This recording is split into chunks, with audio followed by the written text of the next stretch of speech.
that they have in the deck with Moonlit Guidance, and because they can do that, the games that Demon Hunter tended to win were the games where Druid was slow to ramp or slow to alignment, and now because they're just so much more consistent at doing that quickly, Demon Hunters kind of know they're in for an uphill struggle from the beginning.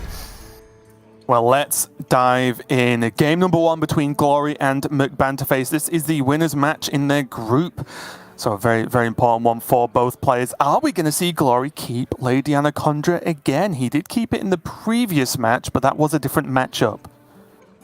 I think it's a harder decision this time around. He does have Jerry as well, so it makes it a fairly reasonable 2-keep if he wants to go that way, but I do appreciate this a little bit more, just trying to live the dream, and certainly will be happy to see one of those in the opening hand, but he is going to be looking, I'm sure, for an Overgrowth to go alongside that sooner rather than later, because if he sits around doing nothing, naturally creeping up to 7 mana, then Banter might just have something to be able to say about this if he gets a very, very rapid quest completion off himself. Never mind.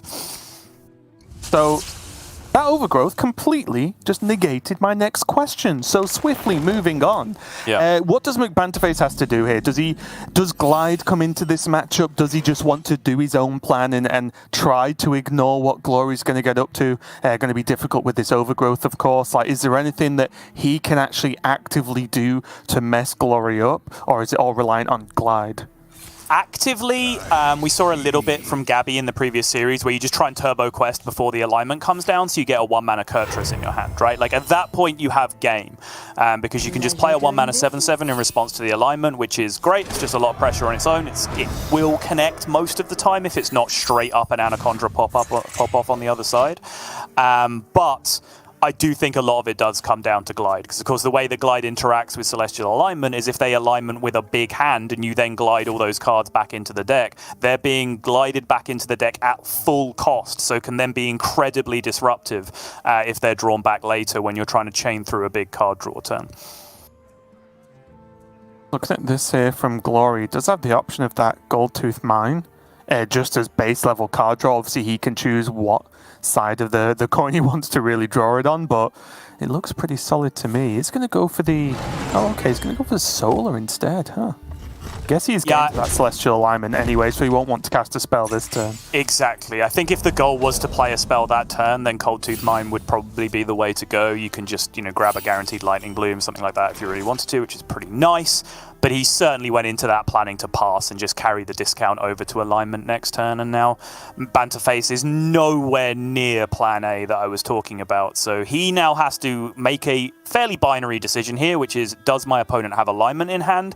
If so, I have to purely switch to some kind of disruption game plan, which just became a little bit trickier with a Glide worming its way into a slightly awkward outcasty position as it now creeps away from the right-hand side of his hand.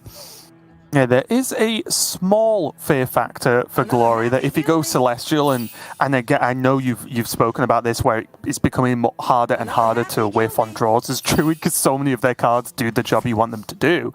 Yeah. But it's not like his hand is great right now, is it? Celestial, Lunar, Solar, right? So even if he goes Celestial next turn, he will still be looking for some of the key cards, whether that's any kind of mana ramp again, whether that's just getting Anaconda so it's in hand ready to go. So he's not completely running away with it yet, but he is off to a reasonable start. Okay, I mean, that's an okay follow-up at worst, isn't it, the Cenarian Ward?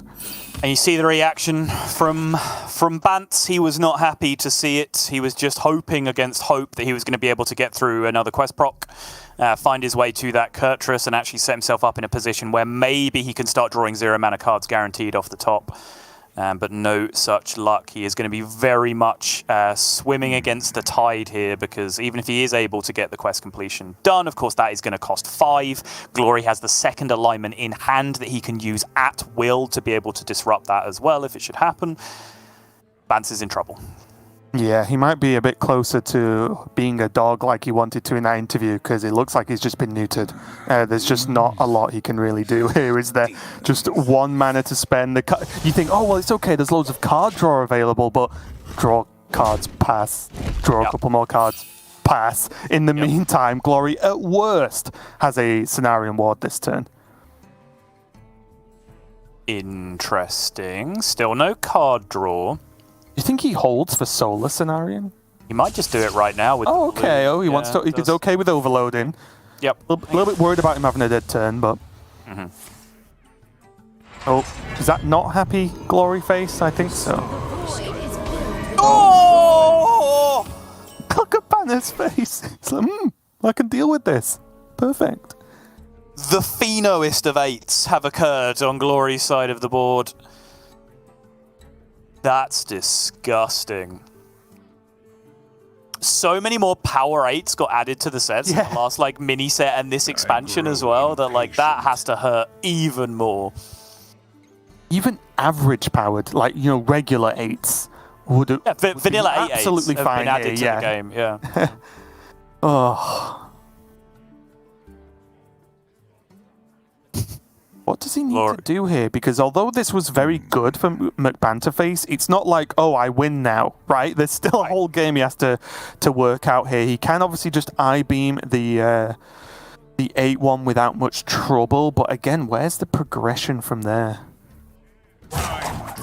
Yeah, that's kind of the point here, right? Is that Banter is trying to engineer a situation where he can play multiples of these card draw cards in the same turn so that he's actually getting somewhere with his game plan of completing quest. Doing anything beyond that doesn't really get him anywhere at this point. He is choosing to just full greed this hand as far as he is concerned so far. Cenarion Ward again off the top for Glory, but of course with the Bloom on the previous turn, this was going to be a hard skip, and I think this is what gave Banter the security of being able to say hard pass that turn, right? He can divine the future from where he was. He knew what was happening the next turn. He was going to take 5 damage from a 5-5, and then he was going to get to play again. So I think he was quite happy to just hero power down the 8-1 on the previous turn. He's starting to get to the point where he can like play the game again, if that makes sense, right? 3 mana's definitely getting there. He's probably not going to be dead next turn, I'll throw out there. So 4 mana again will open him up a lot more, because all these will be 1, of course. Does look like he's going to commit the spell damage I-beam just to clear that off and go for a glide. Yeah, I think this makes sense, giving up on the idea of actually getting an offensive glide in this position. Firstly, because he just wants to get on with it with the Kurtrus. Now that he has the Kurtrus in hand, he has a little bit of resistance to that second alignment, right? If second alignment was, was a card in hand, the worst thing that can happen to you is to be reset again from 4 mana or 3 mana back to 1 before you've done the Kurtrus, right? Because then you're starting from scratch all over again. Now he has the Kurtrus in his hand, he'll be feeling a lot more secure about potentially making a comeback into this game. Yeah, and especially with the way Glory played, right? If Glory had anything powerful in his hand, he wouldn't have gone Bloom Cenarion Ward at that point. So Banter obviously relying on the fact there wasn't anything big, but the Nourish for draw into the Goose, another Cenarion Ward, options now going forward for Glory might mean, even though Banter saw some light at the end of the tunnel, Glory just extended it a little bit. Lunar Eclipse discount being carried through a Mali turn here as well, which means Glory can now ramp for crystals off the Nourish. Solar Cenarion again, squeezes a Nature Studies in there, picks up Moonlight Guidance once again. He's going to be duping Pirates on Pirates on Pirates at this point, I think. Once again! Double Pheno 8s once more! No. That's it, it's over. They're Glory 8s now. I'm renaming them. That's what we've got. If Glory wins this game, will you revert the name change? No. Okay.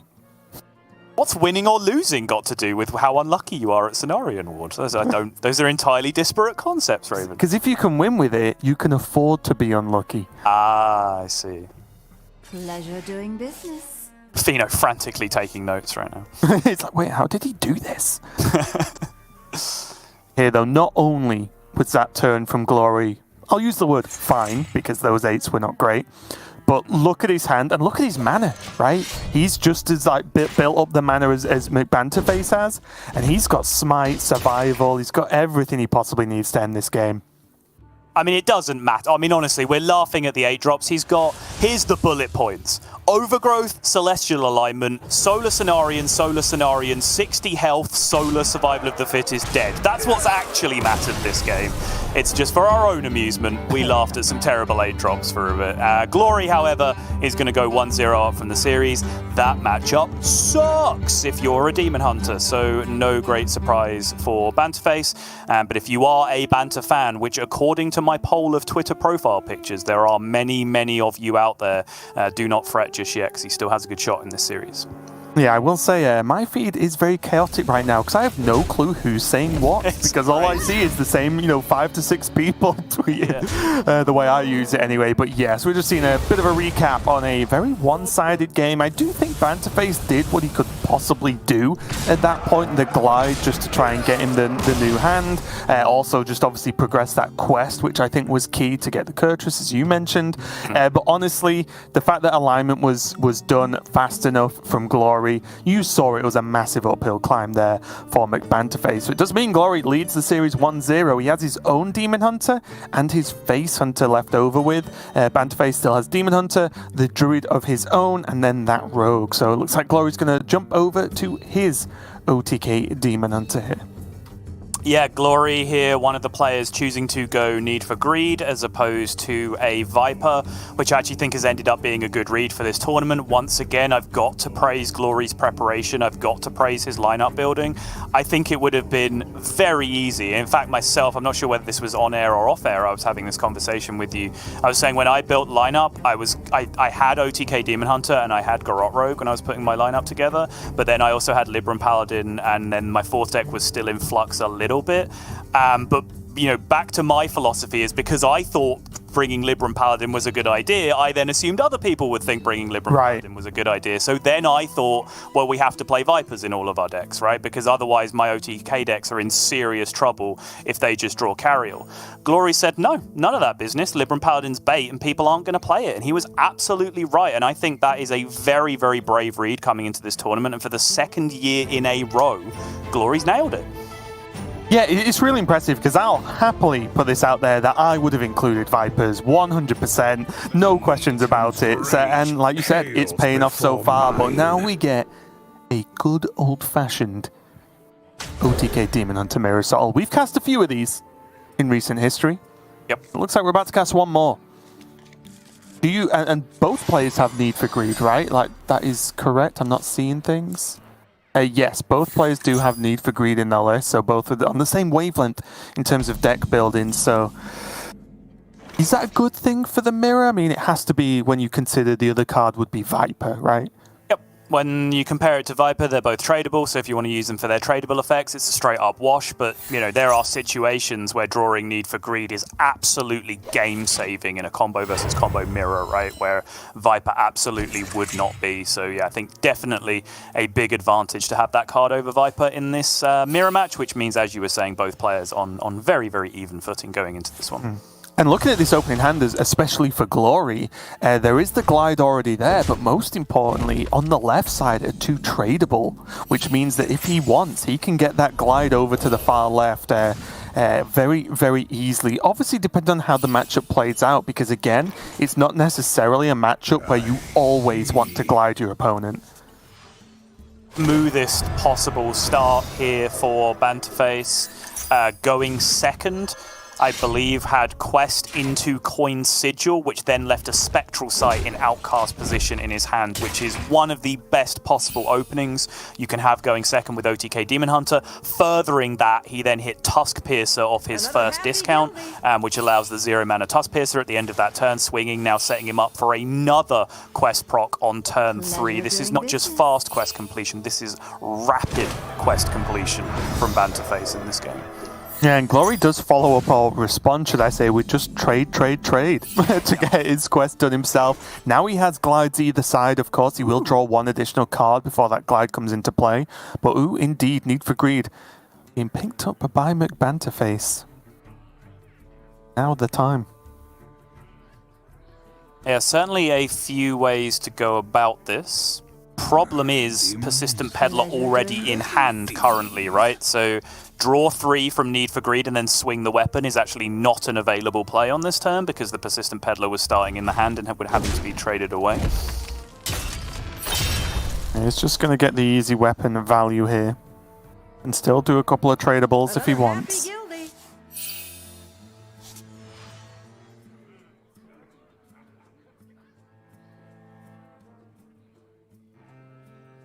just deciding here, I'm sure, which of these he is going to banish to the Shadow Realm. Shadow Realm being his deck at this point, I suppose. Not sure why we went with that, but we did.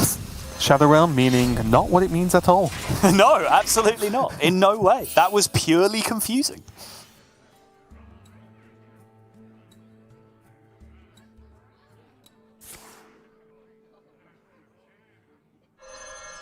Glory does have his choice of glides at this point as well, right? He has the one that is an outcast and the one that is.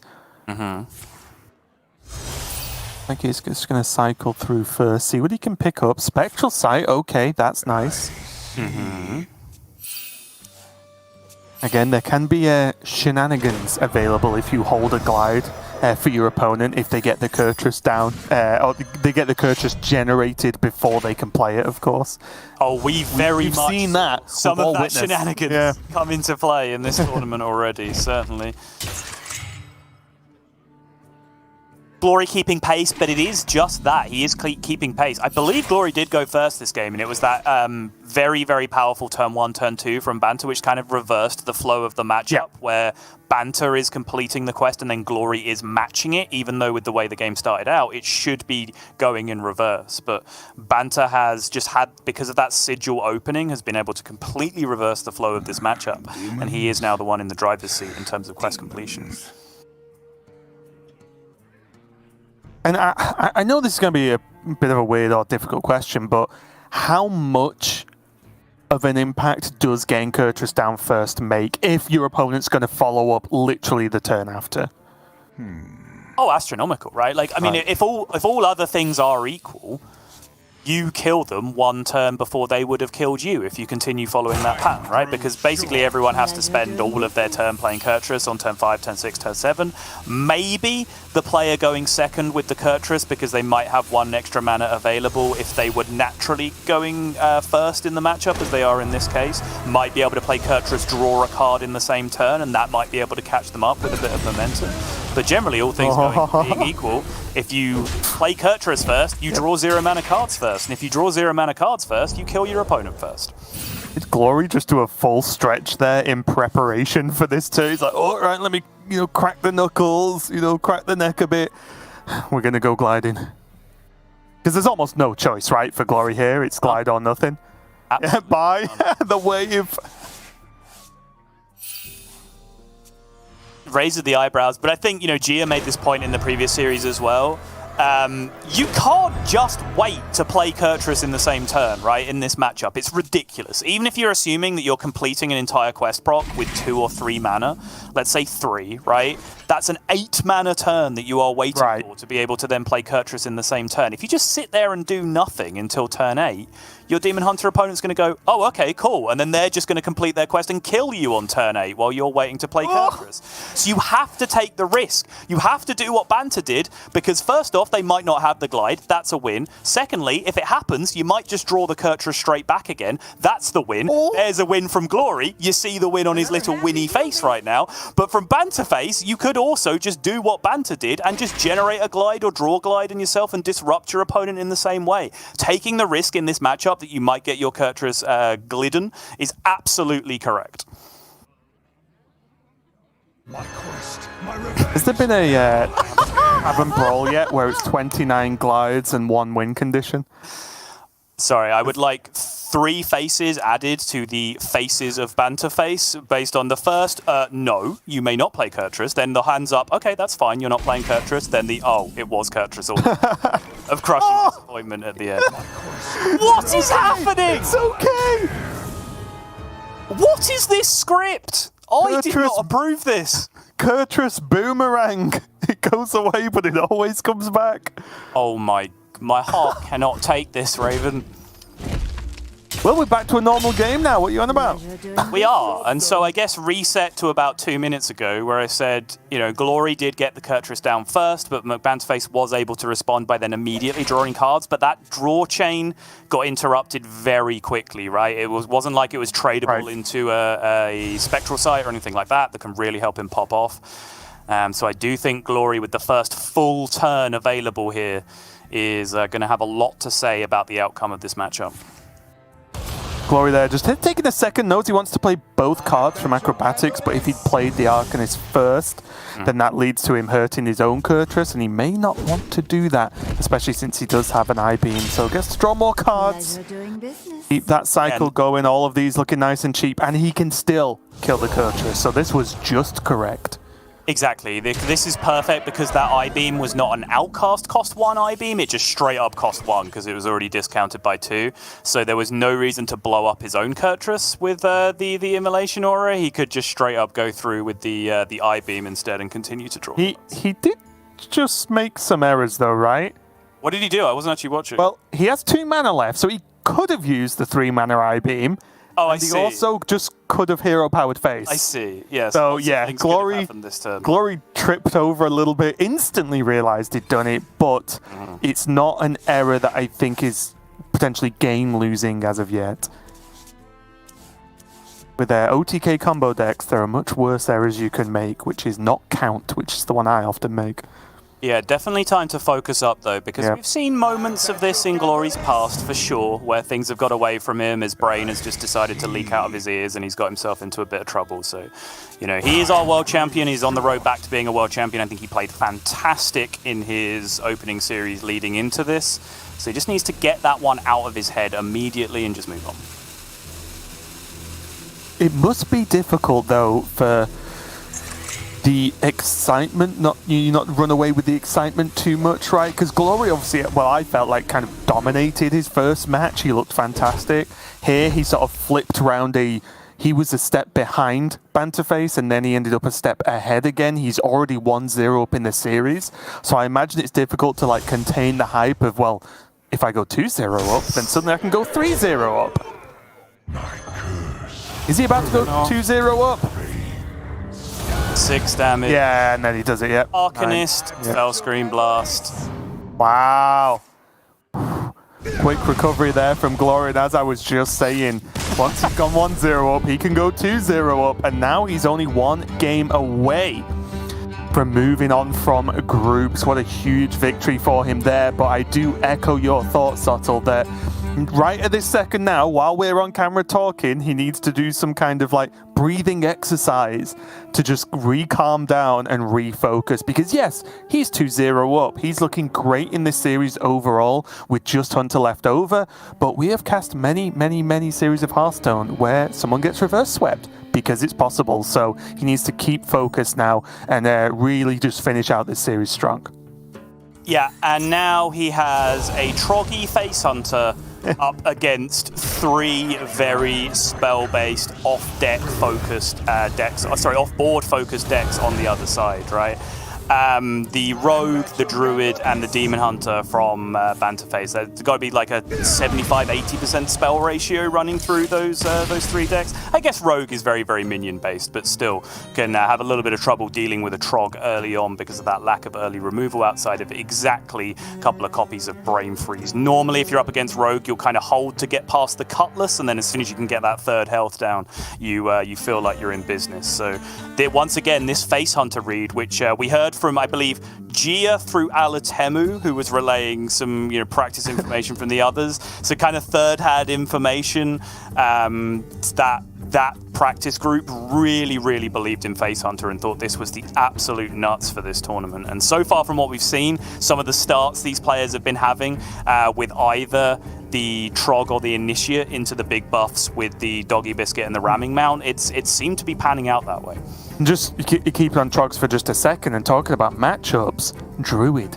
Well, one, it's not a perfectly great Druid matchup historically anyway, but also there is only Luna in the whole deck that can beat an early Trog, but then the second a buff comes down on it, turn 2, then that doesn't work either. So I'm looking forward to seeing if we get there, specifically the Druid matchup, because if a Trog comes down turn 1, yes, Druid can hero power it and then hero power it again, but the second one of those 4 buffs, I guess 5 if you count in Adorable Infestation, then the hero power down just doesn't work anymore, right? Because that is too many turns of just hero power passing. So yeah, that's going to be a big matchup if we get there. But for now, it looks like McBanterFace is going to jump over to the Rogue, where there are many more responses than the Druid to an early game Trog.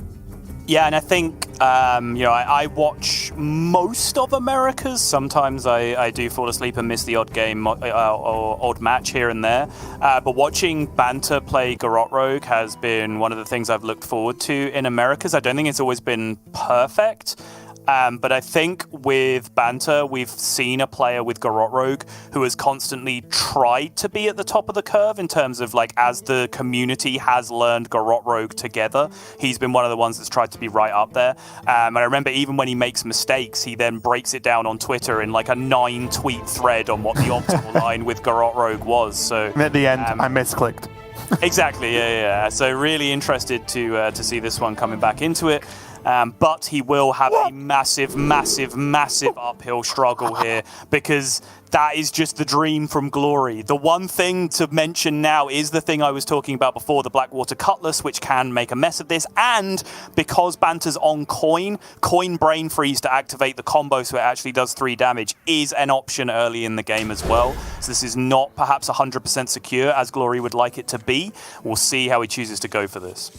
I mean, Coin Brain Freeze won't work if he plays it on 1, because there'll just be another one there, won't there? No, for sure, that's true. Yeah. I'm being an idiot. Yeah, you are correct. I think Glory hopes he Coin Brain Freezes, because then there goes Coin, there goes Brain Freeze. But we do see the weapon come down, and that's going to put a stop on that one. And it does get interesting. I know I spoke to you earlier about this, where there is the option to turn 3 do Trog Doggy Biscuit, and although that's like, well, it's easy for you to say just because you saw a weapon. No, that is a genuine thing, especially because he had a 1-drop available to him.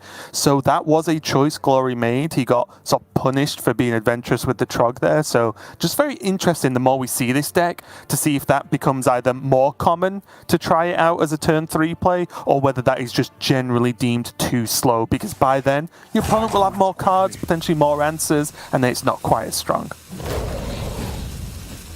Yeah, I think particularly, complicated by the fact that he did mulligan into another 1-drop with the Demon Companion. Right. I think it was Glory himself in the previous series that actually went with that curve in a different matchup, where he chose to start Demon Companion rolled Kolek. I believe that was Glory. I might be remembering things already. So yeah, complicated openings here, and these are the kind of small decisions that have huge impacts on games, huge impacts on series, and huge impacts on World Champions.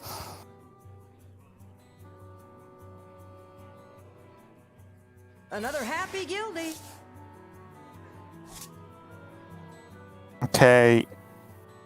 McBanterFace just going for the cycle here. He does have Shroud as well to help out with that card draw. And he's keeping on top of the early aggression. Down to 25 health, but now Glory's options are a little bit limited for the next couple of turns. Yes, aim shot is fine. Yes, he puts damage on, like guaranteed damage in the game, but really, he needs more minions.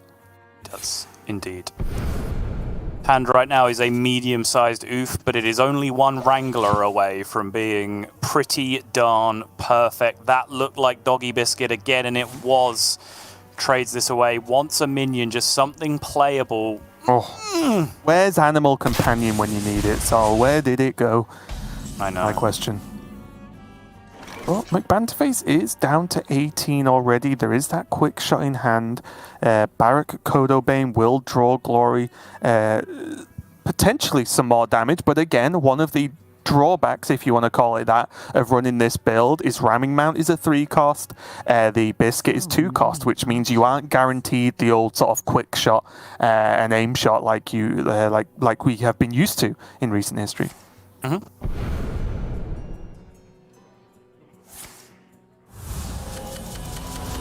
Alright, Banter wanting full mana with the prep passage this turn. Does pick up the Cutlass, which I imagine will be traded on this occasion, having used the first one to control the board a little bit.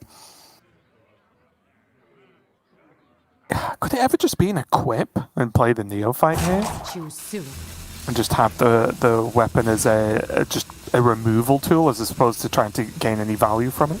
You're going to hit minions with your face this game at 18, Raven? I feel like I'm going to do everything in my power to avoid doing that, and I think I'd rather cycle the Cutlass to look for other tools to help me do that, you know?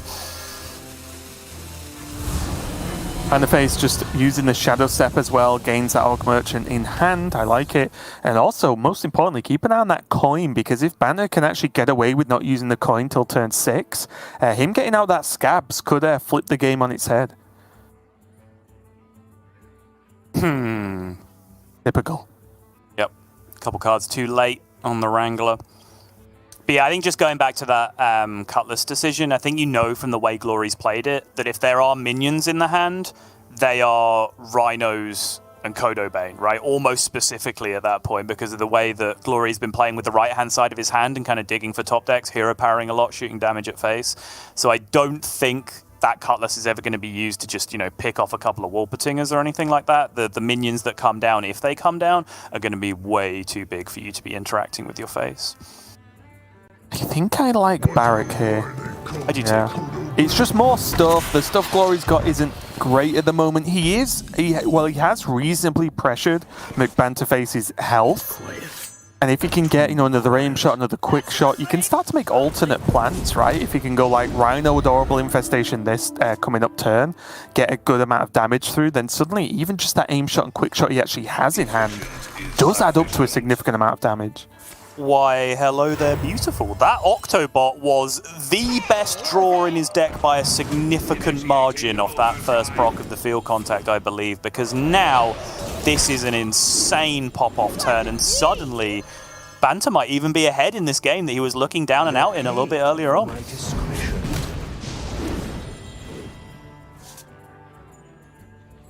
Suddenly it's one of those Rinling's Rifle or Buffs type games from the other side. If Glory kills one minion on this board that isn't field contact, does he just lose next turn? One minion on this board that isn't... If he kills a 2-1 this turn. I think so.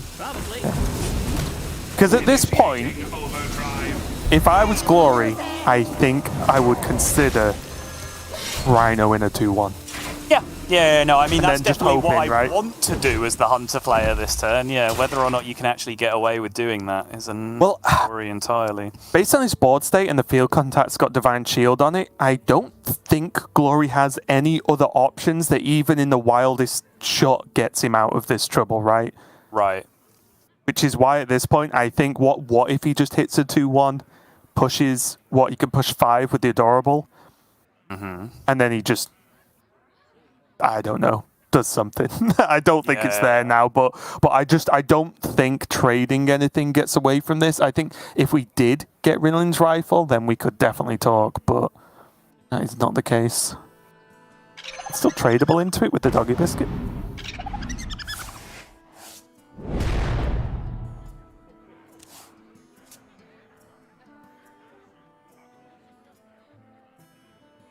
He's gone digging.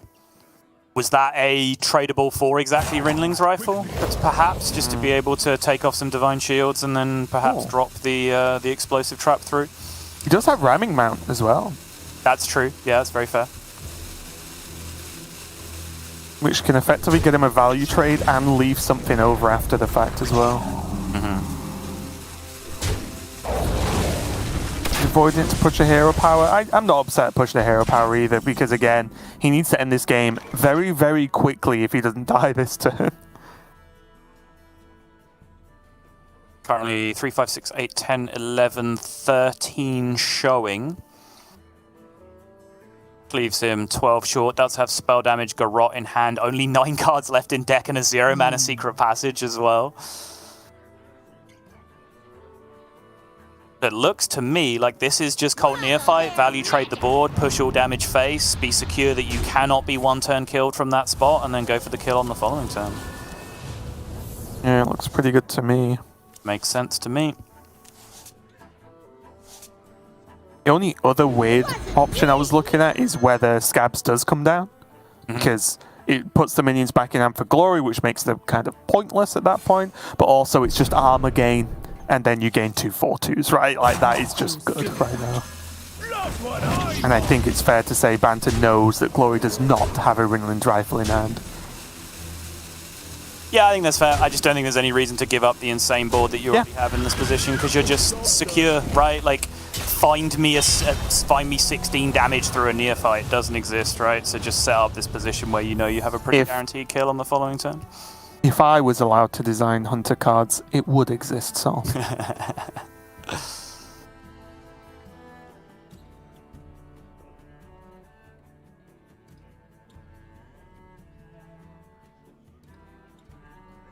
What's that? 15 on board, so something has to die to have any chance. Well fought. I can see. Glory's not seeing it.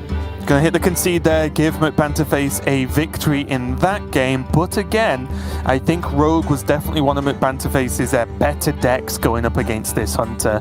Yes, the Trog was answered turn 1, which I think was the defining point of this game, if I'm honest. If that was allowed to land the biscuit on it, that game would have looked very different and would probably be a lot quicker as well. But I do think this Druid's still a big question mark, and this Demon Hunter as well. I think the Rogue was a good first step for McBanterFace, but not the final step for the series.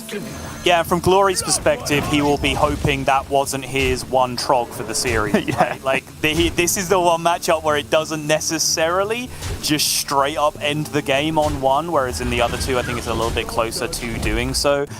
We saw the trouble that Gabby got into trying to deal with a Trog on the other side. And you can certainly imagine, like, forget about Trogs. Playing minions against Druid tends to get them into trouble, let alone when those minions just multiply when you choose to try and ignore them and just play your Overgrowth and Celestial Alignment and get on with your life. So this is by no means the start of a comeback trail just yet for Banterface. I mean, it is literally, by literal definition, that was the start of the comeback trail, but it was certainly the easiest leg of the journey by far, I would say, with the Garrote Rogue.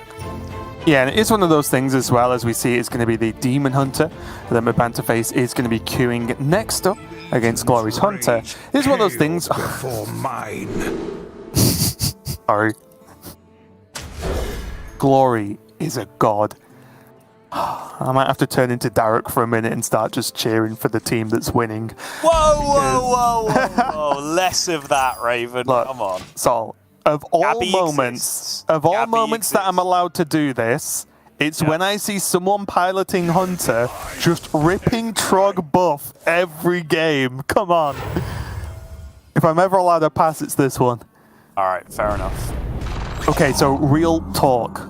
I-beam. Anything else that deals with this right now? Yeah, not quite. There's nothing else, right, that would do this turn?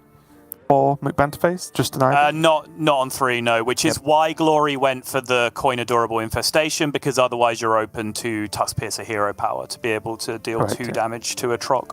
I grow impatient. He does just need that one more turn, of course. Doggy Biscuit off the top would be insane, but if not, he needs something to just get him to Ramming Mount at least, and we see Banterface probably after a little bit of thought, thinking, do I have to do this? And realistically, yes, because already we started pointing out more options on ways to deal with this now.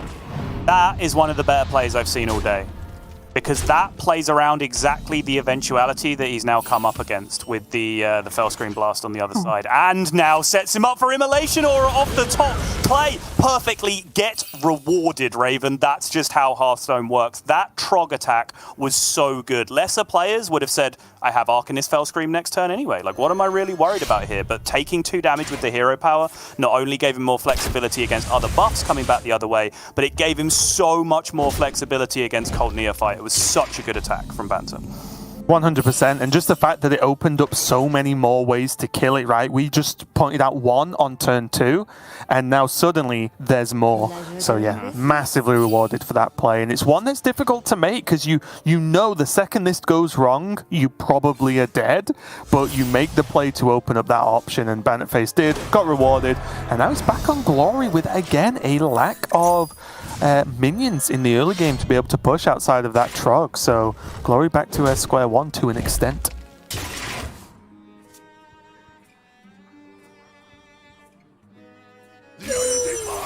Okay. We go again.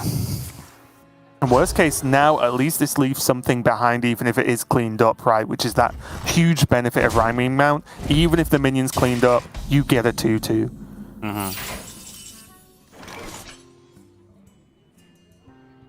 Okay.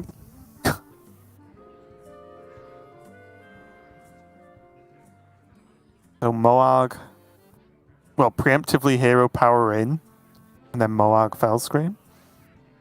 Yeah. Could just choose to max out on minions if he wants to here as well. There is a way to just kill it with one fell scream. That gets 2 minions on board as well for a little bit of extra healing. Does save you attacking into it as well, so it's actually a pretty significant swing in total healing. Could he ever leave it? I guess the fear of the biscuit's probably too much. Why is every sentence involving biscuit funny to me? I don't know why. Many reasons. Fear of the biscuit. Yeah.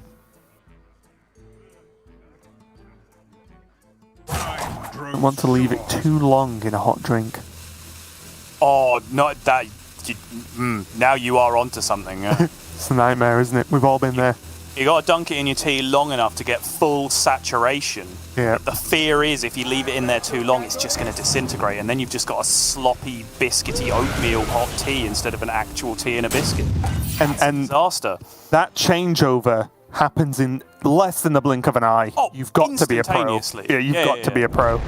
It's like the turny button on a shower, right? Like, too cold, too cold, too cold, too cold, perfect for a split second, and then hotter than the surface. And then I'm dead. Past that, yeah. Here, though, Glory does manage to buff the ram with the biscuit. These are all words I didn't think I'd say in a sentence earlier on in my life, but here we are. So we still plan on the pressure. And this is what's important, and this is what I was talking about. Even if the Trog gets cleared up, it's unlikely the Ram also dies. And whenever Hunter gets to push that minion damage, it's huge, right? It gets to push so much. And McBanterFace still has to now try again to clear the board. And because these threats have been one by Glory, McBanterFace is just not having as many resources as he needs, right? He's not been in the position to AoE down a big board and punish him that way.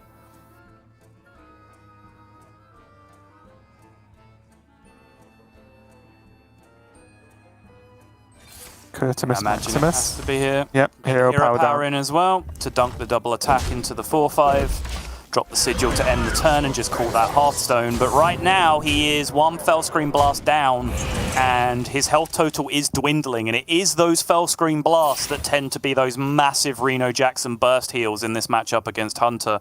An I-Beam here might not be enough, although he does have double Moarg available, so I think an I-Beam off the top very, very soon will still put him in a pretty strong position in this game overall.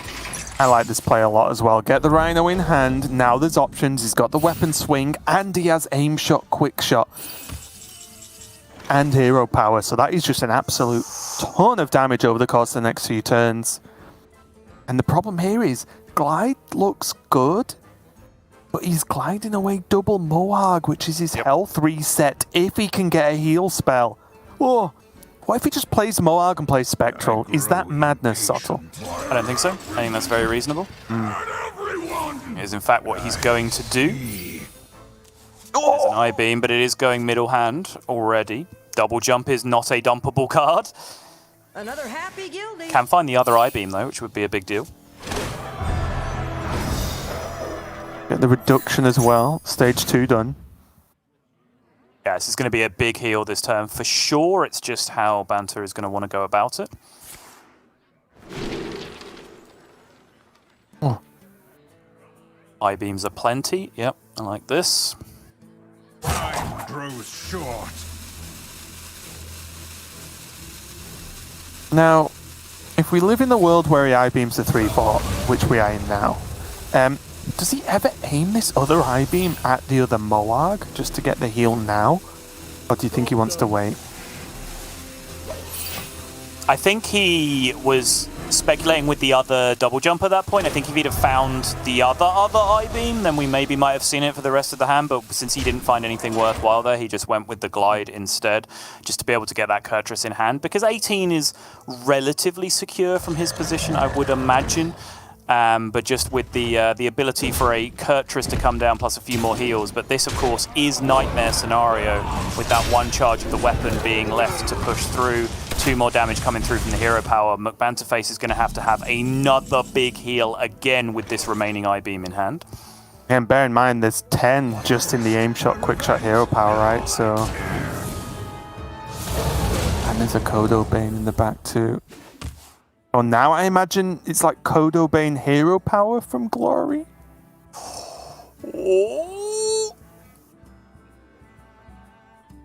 Yeah, Kodo Bane hero power, then you can aim shot, quick shot next turn.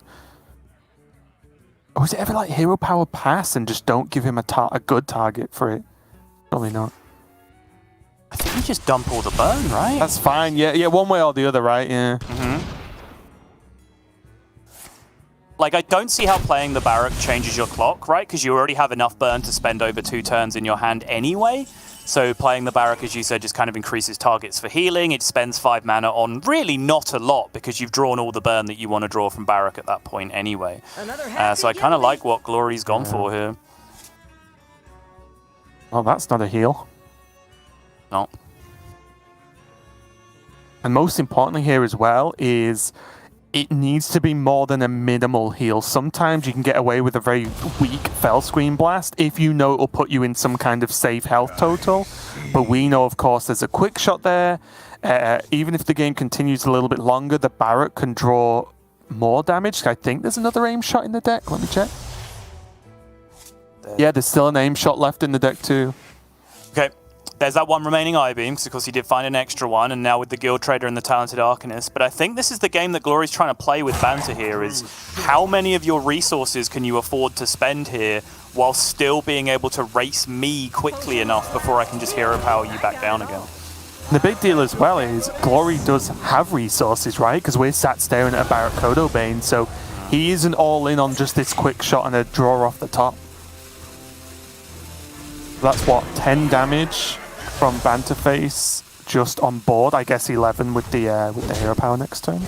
Yep, Glide in hand as well means he can immediately go digging for just Il'gynoth plus anything essentially next turn to be able to end the game straight up. And as it stands, Glory does not really have the way to fight this off. He can if he gets Biscuit from Barrack, because then he can give it Rush, right? So we can do something with the Barrack to trade away. Might have to cost him a removal spell though.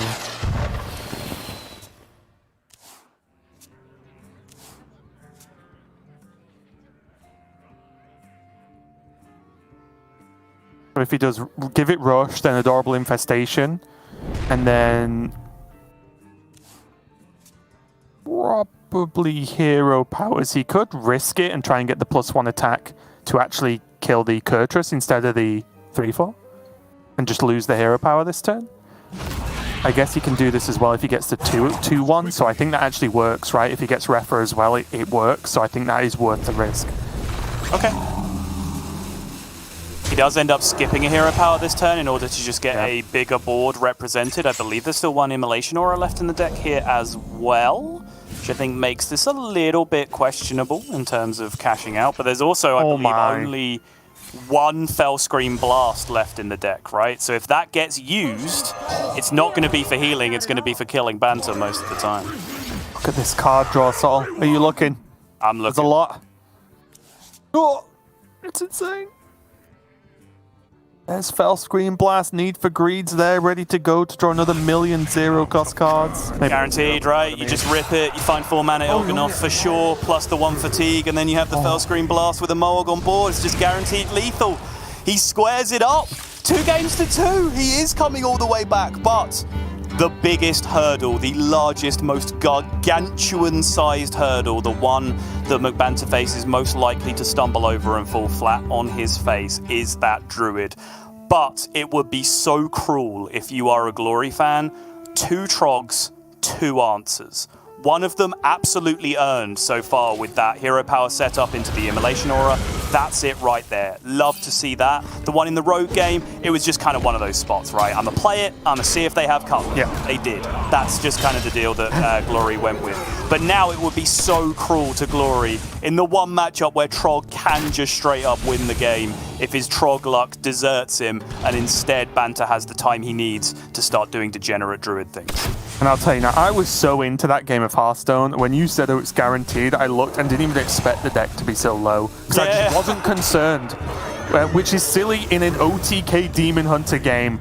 Of course you look at the deck count, but I was so into it. Glory came so close so many times in that game of like, we didn't have an exact heal, I just win. Like multiple times throughout that, and you are right. If there's ever a time for Glory to prove to us that he's the king of Trogs, it's now. He needs that third one on the go against Druid, because although I think Hunter is very, very strong, you probably start to notice, or have started to notice just from watching today, that with the Trogs that we've seen a lot of, okay, there's one, but with double Biscuit and double Ramming Mount, the actual consistency of minions on a 1, 2, 3, 4, whatever curve is actually nowhere near as much as it used to be. And no pack runners, no Felmors in there that we're used to seeing on like a curve minion base. So Hunter, without drawing those key 1-drops, doesn't have access to just, oh, well, I didn't draw it, so I'll just pressure them with other minions. That doesn't really exist anymore.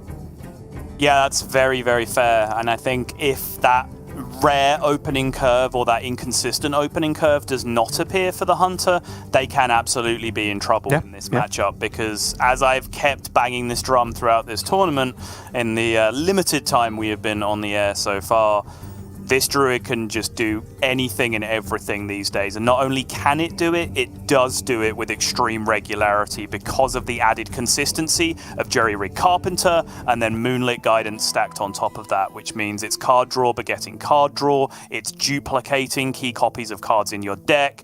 Anti-aggro tools, for example, if you get a cheap owl and then you pick an owl off Moonlit Guidance, play an owl for 0 mana, draw another 0 mana owl, huge board swing, fight back against an aggro deck. There are so many powerful things this deck can do, and it's very, very flexible in how it reacts to certain decks. The one thing that it consistently cannot deal with, though, is just a power 1, 2, 3 hit you in the face really hard curve. So that is what Glory has had in the past 2 games, but he hasn't needed them in the past 2 games. He's needed them in this one, and now we are in this one. This is the life. Okay, well, there's 1-drop, there's buff, but not the ones he is looking for right now. And I, Sol, will be very interested to see how this mulligan pans out. Okay, insta-pick. Getting rid of the Ram there. I did wonder, because honestly, if we forget how stupidly powerful Trog is, that was a solid opening, right? Wolpertinger, Neophyte available as well, buff on any of those minions that stick. That was solid,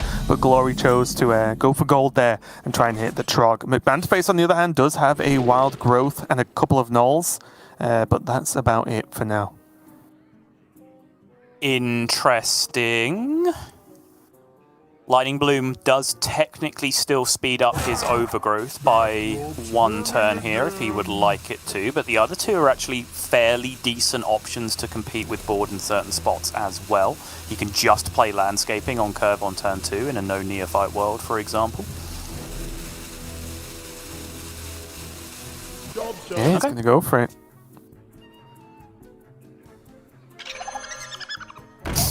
Idiot. No coin, double Wolpertingers.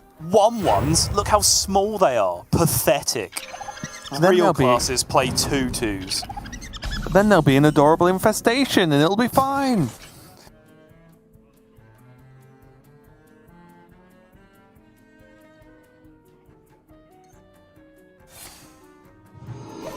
No huge decision points there, I don't think.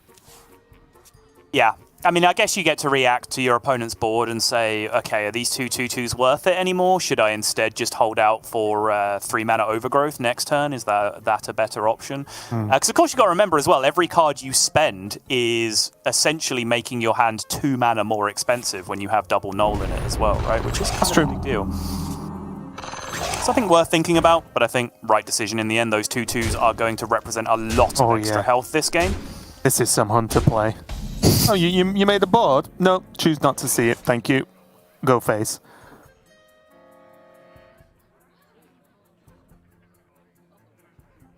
Again, Anaconda. No Lunar Eclipse. Ooh. What, he wants to kill a Trog, Sol. That's fair.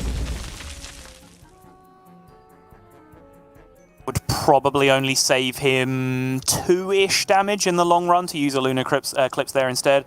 So he could shoot the 2-2 instead of hero powering the 1-1, so let's say that saves him 1 health, and then he would get to value trade a 2-2 into a 2-1 instead of attacking it into a 2-2 here. So then let's say that sticks around to take 1 more damage off the board. So it's a Lunar Eclipse for 2 health, which, when you break it down, you're right, probably not worth it when there are threats of trogs in your future.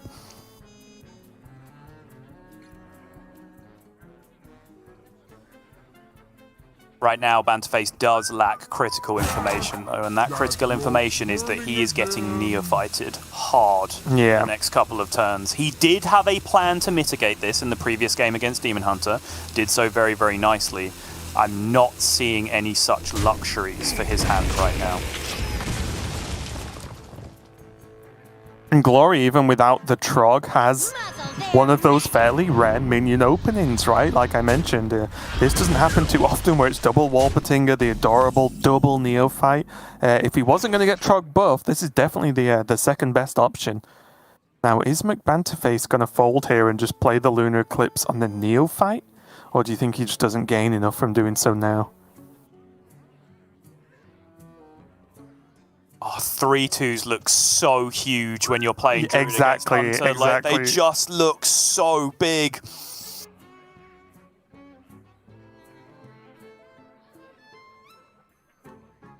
It really sucks, though. It's just the fact that there's no discount coming out of it. You know you can potentially dig your own grave with a Trog later on, but Bloodfen Wrath just hit really freaking hard, Raven.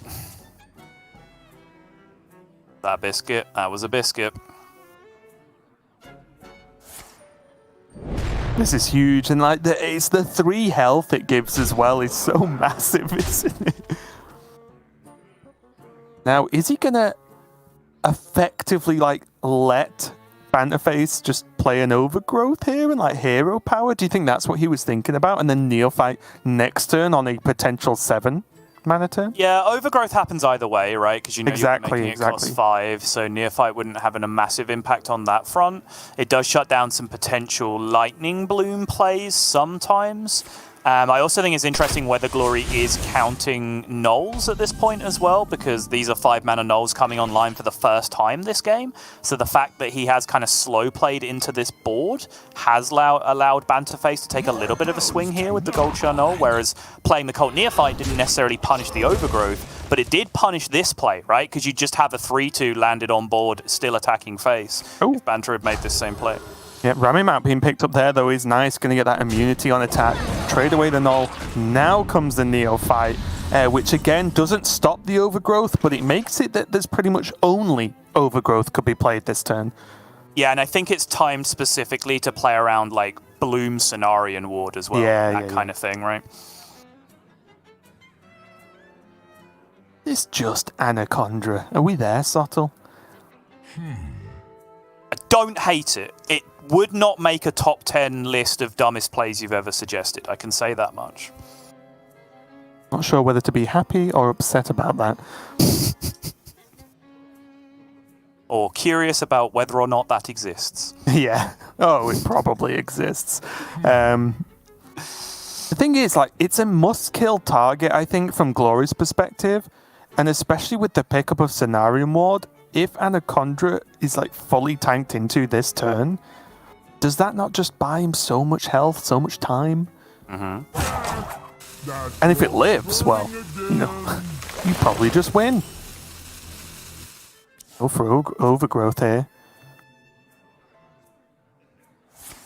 Oh, it's just so much damage. Oh! That's nice.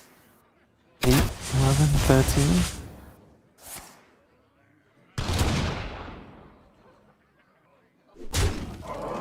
Bloom?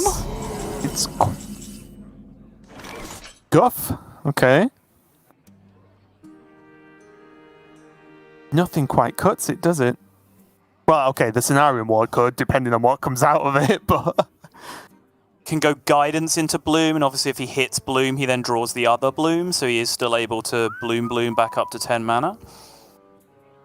Oh, but if he doesn't hit it, he just dies. Growth and life and happiness and friends. Both gets alignment. Again, now the decision if he plays the null. What's that? 4, 5, the 7. So basically he's saying to Glory doesn't have 2 damage? Yep. Oh, wait. Yeah, he has to trade into Neophyte because there's a ramming mount in there. There's a quick shot. Orc Merchant not going to make much of a difference there. But to me, Sottle, that looks like game over. It looked close. McBanterFace nearly came all the way back, but as we predicted, it was going to be Druid. There was the uphill climb deck there for McBanterFace. Glory takes the win there and takes the victory in the series overall. And look at the relief. There's nothing more scary than being 2-0 ahead and then watching it slip away. But Glory managed to finish this one out. He did indeed, yeah, and I think it does go back to that mulligan, him just recognizing that the hand he had was good enough. And I don't want to put words in his mouth, thoughts in his head, but I think it was because he had the Cult Neophyte, right? 1 drop plus anything, plus Cult Neophyte, is probably good enough against Druid. Without the Cult Neophyte, we might have seen a more aggressive full mulligan where the Warpatinger goes away looking for either Trog or Cult Neophyte to kind of give you both of those real power cards in the opening. But because he already had Neophyte, he felt very, very comfortable just keeping, Warpatinger Adorable Infestation with the other 2 cards kept alongside that, which is a very middling opening. And I think it would have been very easy to believe his own hype in the series, just be like, well, I drew Trog twice, I'll just go for it again, right? And just like hit that hard mulligan. But I think a good bit of restraint from Glory, and he is now creeping ever closer. Xiaobai defeated, McBanterFace beaten, and he is now marching his way out of Group B in the winner's position, looking primed and ready to defend this World Championship. Super impressive run so far from Glory, and you see how important it is, right? He did have that small stumble in the series that we saw earlier on, but he looks like he got it back together. Played Hunter very well, I think, throughout that whole series. And McBanterFace, of course, not out yet. He's still got a decent chance at getting through in that decider match that'll be following on from the elimination matches from both groups. But what a couple of series there. So we got to cast Glory twice. Are you impressed with his play?